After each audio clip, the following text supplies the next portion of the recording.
Aujourd'hui, Evan Ben Sadi va nous raconter comment Meta, Google, Microsoft travaillent sur des solutions de traduction en temps réel pour permettre à des personnes qui ne parlent pas donc la même langue d'échanger simultanément. Où ça? Eh bien, dans les métavers.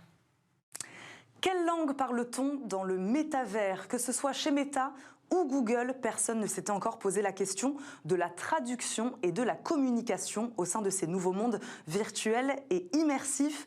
Et pourtant, si ces géants veulent toucher demain un public plus large, il faudra être capable de traduire le plus de langues possible. Il faut dire que les internautes sont pour l'instant que 16% à avoir déjà interagi avec une plateforme de métavers, selon une étude du BCG. Alors, Meta, Google et Microsoft se réveillent et développent aujourd'hui leur propre technologie d'intelligence artificielle. Le but, traduire en temps réel et permettre à des personnes ne parlant pas la même langue d'échanger simultanément. Et oui, car même si l'anglais, le mandarin ou encore l'espagnol sont déjà très bien traduits par les systèmes actuels, 20% de la population mondiale ne parle aucune de ces trois langues. Meta est sur ce sujet d'ailleurs très en avance sur ses concurrents. Le groupe de Mark Zuckerberg travaille déjà depuis quelques mois sur son système de traduction universelle. L'idée est de faire un traducteur géant plus puissant que tous les systèmes actuels et qui serait capable d'apprendre par lui-même avec l'IA, un modèle qui fonctionne notamment avec des langues qui ne s'écrivent même pas, et cela concerne tout de même 40% des 7000 langues du monde. C'est ce qu'il a fait en l'appliquant pour la première fois au Hokkien, l'une des langues officielles de Taïwan, une langue très parlée.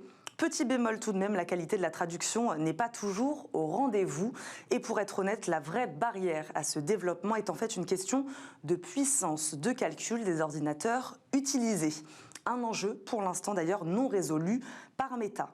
Même si c'est un peu différent, Google Translate lui aussi permet de traduire plus de 100 langues entre elles, et Microsoft Translator, le logiciel propre à Microsoft, permet déjà de traduire du texte écrit ou oral dans de nombreuses langues.